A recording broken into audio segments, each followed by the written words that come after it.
اعوذ باللہ من الشیطان الرجیم بسم اللہ الرحمن الرحیم السلام علیکم ورحمۃ اللہ وبرکاتہ۔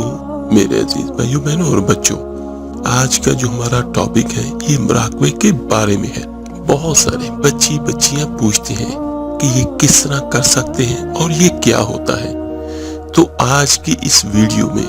میں کوشش کروں گا کہ کم سے کم وقت میں آپ کو زیادہ سے زیادہ اس کے بارے میں معلومات دے سکوں۔ تو آج کی اس ویڈیو میں آپ کو بیان کروں گا مراقبے کے بارے میں، اور مراقبہ کرنے کے لیے سب سے بہترین ذکر کون سا ہے۔ اور یہ آج والا ٹاپک اتنا اہم ہے مراقبے کا کہ اگر کوئی بھی اللہ کا بندہ یا اللہ کی بندی اپنی روحانی قوت کو بیدار کر گیا تو انشاءاللہ تعالی زندگی میں کامیابیاں آپ کا مقدر ہوں گی، اور آپ کو وہ معاملات دنیا میں سمجھ آنا شروع ہو جائیں گے جو عام انسانوں کو سمجھ بھی نہیں آتے اور ان کے وہم و گمان میں بھی نہیں ہوتا۔ اور مراقبے کی وجہ سے آپ کو اپنی زندگی میں جو آپ کے ارد گرد ماحول اور واقعات ہوتے ہیں، ان واقعات کے ہونے سے پہلے آپ کو کچھ اشارے مل جائیں گے جو عام لوگوں کے بس سے بالکل باہر ہوتا ہے۔ میرے عزیز، مراقبہ ہوتا کیا ہے اور یہ کیسے کیا جاتا ہے، اور ایسا کون سا طریقہ ہے جس سے ہم مراقبہ کر سکیں۔ اور مراقبہ ایک ایسی چیز ہے جو ہر مذہب کے اندر کہیں نہ کہیں کسی نہ کسی طور پر موجود ہے، لیکن ہمیں اسلام کیا سکھاتا ہے کہ ہم پراپرلی کس طرح مراقبہ کریں اور اپنے اندر کی خفیہ طاقتیں جو اللہ پاک نے ہمیں عطا کی ہیں، ہم انہیں کس طرح ایکٹیویٹ کر سکتے ہیں۔ اور اگر کوئی اللہ کا بندہ یا اللہ کی بندی اپنی روحانی قوتوں کو بیدار کرنے میں کامیاب ہو جاتا ہے، اس میں چھٹی حص تو بہت چھوٹی سی بات ہو جاتی ہے۔ انشاءاللہ تعالی آپ ڈائریکٹلی ان سین چیزیں جو آپ کو نظر نہیں آتی، آپ ان کو بھی ایزیلی سمجھ سکتے ہیں اور دیکھ سکیں گے۔ یہ اصل میں ایک قسم کا اپنے باطن کو کھولنے جیسی چیز ہے، اور اگر یہ ہو جاتا ہے تو جس اللہ کے بندی یا اللہ کے بندی کو یہ قوت اللہ کی طرف سے عطا ہو جائے گی، مل جائے گی، تو اس کا ہر قدم صرف کامیابی کی طرف ہی جائے گا انشاءاللہ۔ مراقبہ اصل میں ہوتا کیا ہے کہ انسان ایک خاص مضمون کو اپنے سامنے رکھ کے اپنی توجہ اس کی طرف مرکوز کر کے بیٹھ جائے، اس کو کہتے ہیں مراقبہ۔ اور میرے عزیز، مراقبے کی 3 اقسام ہیں۔ ایک وہ ہوتا ہے جو مراقبہ رویت ہوتا ہے، دوسرا مراقبہ مائیت، اور تیسرا مراقبہ فنائیت۔ یہ 3 قسمیں ہوتی ہیں مراقبے کی۔ مراقبہ رویت یعنی اس بات کا مراقبہ کرنا کہ اللہ تعالیٰ مجھے دیکھ رہا ہے، یعنی یہ اس چیز کی طرف ہماری توجہ دلاتا ہے کہ ہم جو بھی کریں، جیسا بھی کریں، چھپ کے کریں یا ظاہری کریں، تو اللہ تعالیٰ ہمیں ہر وقت دیکھ رہا ہے۔ اور دوسرا مراقبہ مائیت، اس بات کا مراقبہ کرنا کہ اللہ تعالیٰ کی ذات ہمیشہ میرے ساتھ ہے، اور یہ تو اللہ تعالیٰ نے خود فرمایا ہے کہ میں تو شارک سے زیادہ قریب ہوں۔ اور اس بات پہ یقین باندھنا اور یقین رکھنا، یہی اس مراقبے کی خصوصیت، اس مراقبے کی جان ہے۔ اور تیسرا مراقبہ فنائیت، اس بات کا مراقبہ کرنا کل من علیہا فان، کہ ہر چیز فنا ہونے والی ہے اور میں بھی فنا ہو جاؤں گا، اور میری سب خواہشات بھی میرے ساتھ فنا ہو جائیں گی۔ یہ دنیا کی ہر چیز فنا ہو جائے گی، اور اگر صرف رہے گی تو صرف ایک اللہ کی ذات باقی رہے گی، باقی سب کچھ فنا ہونے والی چیزیں ہیں۔ تو یہ فنائیت کا مراقبہ ہے۔ یہ 3 قسمیں ہوتی ہیں مراقبے کی۔ اور مراقبہ کسے کہتے ہیں کہ اس خاص مضمون پر اپنا ذہن مرکوز کر دیا، ایک نقطے پہ لے آئے، اور جب کوئی مراقبہ رویت کرے تو اس میں یہ توجہ کر کے بیٹھے کہ میرا اللہ مجھے دیکھ رہا ہے۔ اسی لیے تو حدیث میں آتا ہے کہ درجہ احسان کے بارے میں فرمایا کہ میرے آقا کریم صلی اللہ علیہ وآلہ وسلم نے فرمایا کہ درجہ احسان کسے کہتے ہیں؟ درجہ احسان اسے کہا جاتا ہے کہ تو اپنے رب کی عبادت اس طرح کرے گویا کہ تو اپنے رب کو دیکھ رہا ہے۔ سبحان اللہ، یہ مقام مشاہدہ ہے۔ اور اس کے بعد میرے آقا کریم نے فرمایا کہ اگر تو اپنے رب کو نہ دیکھ سکے تو پھر وہ تجھے دیکھ رہا ہے۔ اصل میں یہ بھی ایک مراقبے کی قسم ہے۔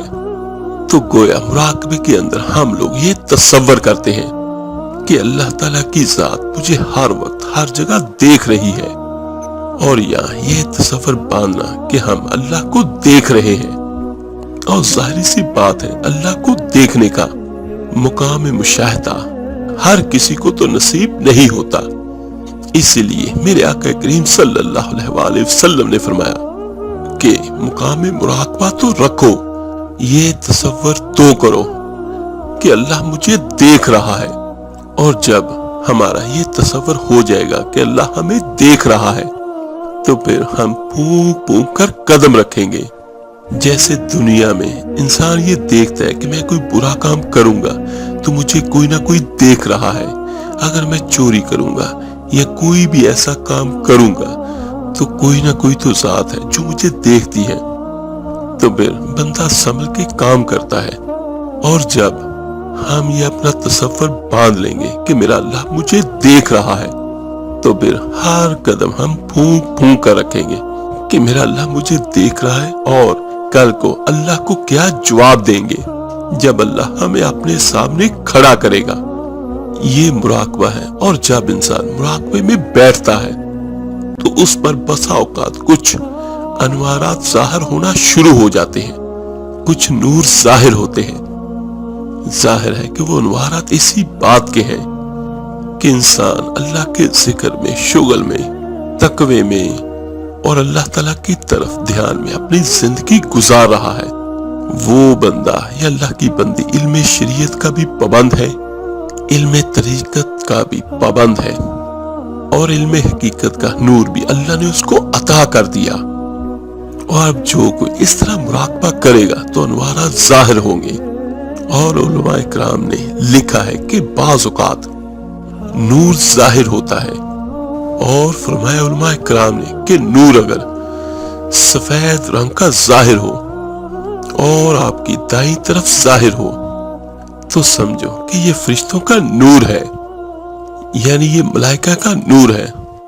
اور اگر یہ نور دائیں کندھے کے بالکل پاس و پاس ظاہر ہوتا ہے تو فرمایا کہ یہ کرامن کاتبین کا نور ہے، یعنی وہ فرشتے جو ہمارا حساب کتاب لکھنے کے لیے اللہ تعالیٰ نے مامور کیے ہوئے ہیں۔ اور اگر کندھے کے پاس سے تھوڑا سا ہٹ کے ظاہر ہو، یا انسان کی سیدھی آنکھ کے پاس وہ نور ظاہر ہو تو فرمایا کہ یہ ان کے پیر و مرشد کا نور ہے جو تمہاری رہنمائی کر رہا ہے۔ اور فرمایا کہ بالکل اگر جہاں پر آپ بیٹھے ہیں اور آپ مراقبہ کر رہے ہیں اور آپ کے بالکل سامنے انوارات ظاہر ہو رہے ہیں تو فرمایا کہ یہ نور محمدی صلی اللہ علیہ وآلہ وسلم ہے، کہ یہ ہمارے آقا کریم صلی اللہ علیہ وآلہ وسلم کا نور ہے جو سامنے ظاہر ہو رہا ہے، اور یہ نور ہمیں صراط مستقیم کی راہ دکھاتا ہے۔ اور فرمایا کہ اگر الٹی طرف نور ظاہر ہو اور کندھے کے بالکل پاس ظاہر ہو تو فرمایا کہ یہ نور وہ کرامن کاتبین جو فرشتے لکھتے ہیں آپ کا حساب کتاب، یہ ان کے سینے منور کا نور ہوتا ہے۔ اگر بالکل الٹی طرف کندھے کے پاس ظاہر ہو، اور اگر الٹی طرف کندھے سے دور نور ظاہر ہو تو فرمایا وہ کسی بھی رنگ کا نور ہو، سفید ہو، سبز ہو، زرد ہو، سنہری ہو، تو فرمایا کہ پھر وہ شیطان کی طرف سے ہوتا ہے جو بائیں طرف ہٹ کے ہو۔ اور جب ایسا نور ظاہر ہو تو پھر کیا کرنا چاہیے کہ فوراً کہیں لا حول ولا قوت الا باللہ پڑھے، اور کثرت سے پڑھے۔ اور فرمایا کہ اگر اوپر سامنے سے پیچھے کو جاتا ہوا نور ظاہر ہو تو فرمایا کہ یہ ان فرشتوں کا نور ہوتا ہے جو اللہ تعالیٰ نے ذکر کرنے والوں کی حفاظت پر مأمور کیے ہوتے ہیں۔ سبحان اللہ، یعنی یہ وہ ملائکہ اور ان کا نور ہوتا ہے جو اس اللہ کے بندے یا اللہ کی بندی کی حفاظت کے لیے اللہ تعالیٰ نے مأمور کیے ہوتے ہیں، جو اللہ تعالیٰ کی حمد و ثنا کرتے ہیں، اس کا ذکر کرتے ہیں۔ سبحان اللہ۔ ایک تو اس سے یہ بات ثابت ہوتی ہے کہ ہمارا اللہ ہماری طرف سے کبھی بھی غافل نہیں ہے، اور اللہ تعالیٰ ہم سے اتنی محبت کرتا ہے کہ ہمارے لیے فرشتوں کو مأمور کر دیتا ہے کہ ہماری حفاظت ہو سکے۔ سبحان اللہ۔ ہم اللہ تعالیٰ کی نعمتوں کا جتنا بھی شکر ادا کریں کم ہے۔ اور علماء کرام ایک اور فرماتے ہیں کہ اگر انسان کے پیٹ یا ناف کے پاس سے دھوئیں یا آگ کی شکل کا نور ظاہر ہو، مراقبے کی شکل میں، مراقبے کی حالت میں، تو کہا گیا کہ یہ خناس کا نور ہے، یعنی یہ خناس ہے،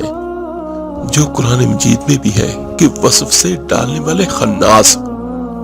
تو جب ایسے دیکھو تو فوراً کہو اعوذ باللہ من الشیطان الرجیم۔ تو میرے عزیزوں، اس طریقے سے مختلف طرح کے انوارات ظاہر ہوتے ہیں۔ اگر تو دائیں طرف نور ظاہر ہوتا ہے تو وہ خطرے سے خالی ہے، اس میں کوئی شیطانی حرکت نہیں ہے، وہ خیر کا نور ہے۔ اور اگر وہ سفید نور ہے تو فرمایا کہ وہ کرامین کاتبین کا نور ہے۔ اور اگر دائیں طرف آپ کے سبز رنگ کا نور ظاہر ہوتا ہے یا سبز شکل میں کوئی آپ کو سراپا سا نظر آتا ہے، یا یہ بھی ہے کہ اگر کوئی خوبصورت شکل نظر آتی ہے آپ کی دائیں طرف، تو فرمایا کہ یہ ذکر کرنے والا جو ذاکر ہوتا ہے، اس کی محافظت میں بیٹھنے والا فرشتہ ہوتا ہے، وہ اس کا ظہور ہوا ہے۔ کو دائیں طرف کا نور کسی بھی رنگ کا، کسی بھی نوعیت کا ہو تو وہ خیر ہی خیر ہے، اور بائیں طرف اگر ہمارے شانے سے دور ہے تو فرمایا کہ یہ یا تو دنیا کا نور ہے یا پھر شیطانی اثرات ہیں۔ تو فرمایا یہ نظر آئے تو فوراً پڑھو لا حول ولا قوت الا باللہ۔ اور بعض اوقات ایسا بھی ہوتا ہے کہ مراقبے میں بیٹھے ہوئے بائیں طرف سے یعنی الٹی طرف سے کوئی آواز آتی ہے اور آواز کے ساتھ نور بھی ظاہر ہوتا ہے، تو فرمایا کہ اگر اس آواز آنے کے بعد انسان جو ذکر کر رہا ہے اور مراقبے میں بیٹھا ہے، اس کی لذت اس سے منقطع ہو گئی، یعنی انسان کا ذوق جو مراقبے میں اس کو مل رہا تھا وہ ختم ہو گیا، تو سمجھے کہ وہ شیطانی آواز ہے، وہ ابلیس کا تصور ہے۔ لہذا پھر تم اس پر لا حول ولا قوت الا باللہ پڑھو۔ لیکن جب انسان مراقبے میں ہے اور آپ کی الٹی طرف سے آواز آتی ہے یا کوئی نور ظاہر ہوتا ہے اور اس آواز کے ظہور پر انسان کے مراقبے کی جو لذت ہے وہ ختم نہیں ہوتی، اسی طرح قائم ہے، یعنی اس کا تعلق اپنے اللہ کے ساتھ اسی طرح بندھا ہوا ہے، اور جو غلبہ عشق ہے وہ اسی طرح قائم و دائم ہے، تو سمجھے کہ وہ اللہ تعالیٰ کی طرف سے ہاتھ میں غیبی کی آواز ہے۔ سبحان اللہ۔ تو اسی طرح کے انوارات ظاہر ہوتے ہیں، اور جس اللہ کے بندے اور اللہ کی بندی کو پتہ ہی نہیں اس سلسلے کا، مراقبے کا، اور بعض اوقات وہ کوئی ذکر کرتا ہے اور کوئی نور یا انوار ظاہر ہوتا ہے، تو وہ سمجھتے ہیں کہ یہ ہمارے ذکر کا نور ہے، حالانکہ یہ تو وہ بتائے گا جو اس فیلڈ کا ماہر ہوگا یا جس کو پتا ہوگا کہ یہ نور شیطان کی طرف سے ہے، یہ نور خناس کی طرف سے ہے، یہ نور کرامن کاتبین کا نور ہے، یا یہ ذاکرین کا نور ہے، یہ اللہ تعالیٰ کی طرف سے ہاتھ میں غیبی کی آواز تھی، یا یہ دنیا کا تصور۔ اور میرے عزیزو ایک دوسری بات، مراقبہ ایک امیجینیشن ہے، یعنی یہ سارے خیالی تصورات ہوتے ہیں، حالانکہ اس کے برعکس اگر ہم دیکھتے ہیں کہ ہم ذکر، اذکار، کچھ بھی ایسا کام کرتے ہیں جس میں کوئی فزیکل ہم کام کرتے ہیں، جس طرح کوئی تسبیح لے کے پڑھ رہا ہے، اس کی زبان حرکت کر رہی ہوتی ہے، لیکن مراقبے میں ایسا نہیں ہوتا، یہ تصوراتی کام ہوتے ہیں۔ تو میرے عزیزوں، اصل میں بات یہ ہے کہ ذکر ہو یا مراقبہ ہو یا کوئی بھی اشکال ہو، ان سے مراد اور ان سے مقصود وہ تصور ہی ہے جو مراقبے میں ہم حاصل کرتے ہیں۔ زبان سے پڑھنا تو ذریعہ ہوتا ہے، ہاتھ سے تسبیح ہلانا یہ بھی ذریعہ ہے، اللہ کے نام کو لکھا ہوا دیکھنا وہ بھی ذریعہ ہوتا ہے۔ اصل تو ہم مراقبے کے ذریعے سے جو تصور حاصل کرتے ہیں، کیونکہ یہ تصور اور یہ خیال بڑی چیز ہے، تو اس لیے تو کہا گیا ہے کہ اعمال کا دارومدار نیتوں پر ہے، اور مراقبہ دل کا وہ ارادہ اور وہ تصور ہوتا ہے کہ جو مراقبے سے ملتا ہے، اور باقی جتنی بھی ہم محنت کرتے ہیں اس سے مقصود بھی وہی ہوتا ہے۔ اب اگر ہم زبان سے ادا کرتے ہیں اللہ اللہ اللہ، تو یہ تو ایک ذریعہ ہے، اصل تو مقصود ہمارا یہ ہوتا ہے کہ ہمارے دلوں میں خدا آ جائے۔ اب جب ہم مراقبے میں بیٹھ کے یہ تصور کرتے کہ ہمارا اللہ ہمارے دلوں میں آ گیا ہے، اور وہ اتنا پختہ یقین ہو جاتا ہے کہ واقعی اللہ ہمارے ساتھ ہے، تو اللہ اللہ کرنے سے بھی ہمارا اصل مقصد تو وہی تھا کہ ہمیں اللہ مل جائے، اور جو ہمیں مراقبے سے مل گیا۔ اور میرے عزیزو، مراقبہ اتنی زیادہ طاقتور ترین چیز ہے، یہ ہر چیز سے آگے نکل جاتی ہے۔ ذکر سے مقصود کیا تھا کہ اللہ کا تصور دلوں میں بیٹھ جائے، تو مراقبے میں یہ سب کچھ ذریعہ ہٹا کے ڈائریکٹ تصور مل جاتا ہے کہ اللہ تعالیٰ ہمارے پاس ہے۔ اور یہ تصور اور خیالات اتنی طاقتور چیز ہے کہ یہ تصور اور یہ خیال ہی ہم مسلمانوں کو روزہ توڑنے نہیں دیتا۔ میرے عزیزو، ہمیں روزے میں بھوک بھی لگتی ہے اور پیاس بھی لگتی ہے، تو یہی تصور اور یہی خیال تو ہمیں افطار تک لے کر پہنچتا ہے۔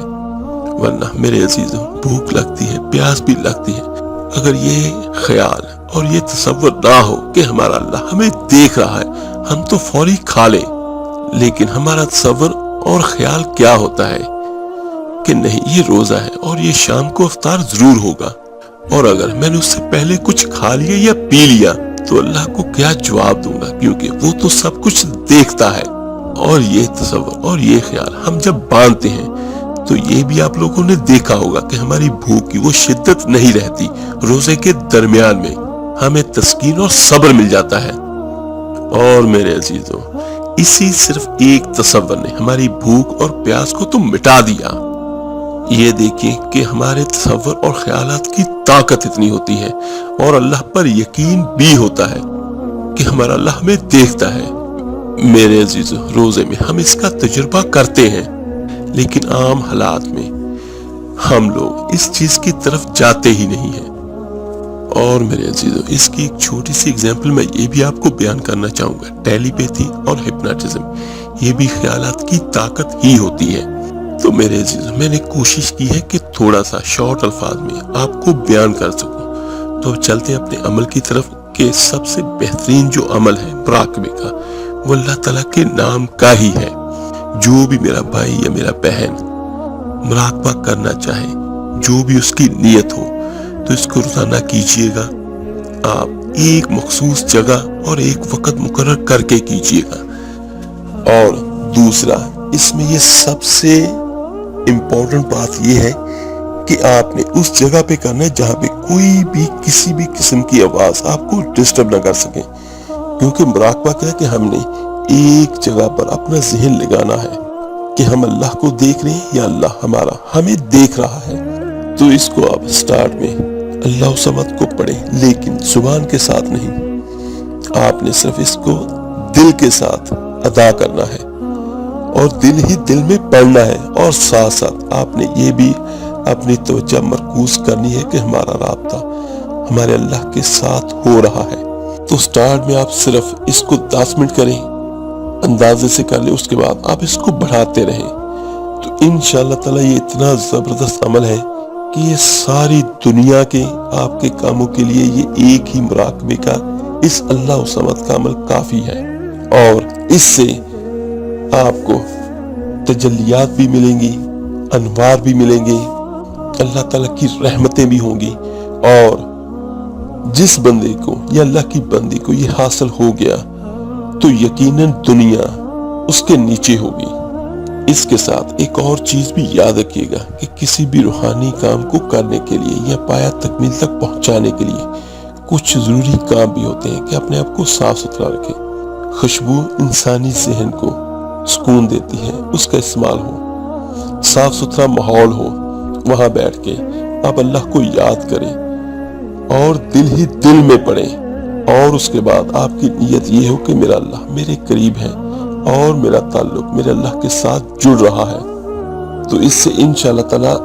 آپ کو بہت کچھ حاصل ہوگا، اور وہ کچھ حاصل ہوگا جو آپ کے وہم و گمان میں بھی نہیں ہوگا۔ مراقبہ جب بھی آپ کریں گے تو آپ کسی بھی کام کے لیے بھی کر سکتے ہیں، جس طرح آپ یہ کہتے ہیں کہ میرا اللہ کے ساتھ میرا رابطہ ہو گیا،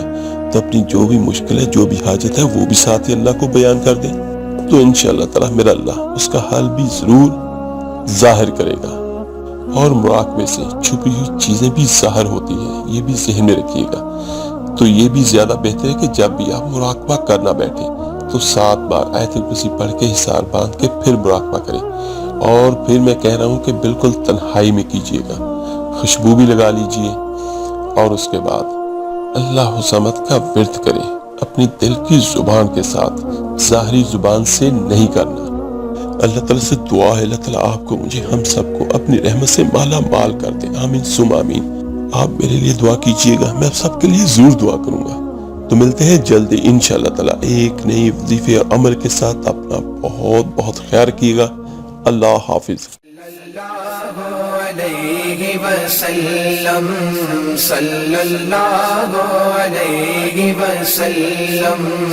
ابر کرم گے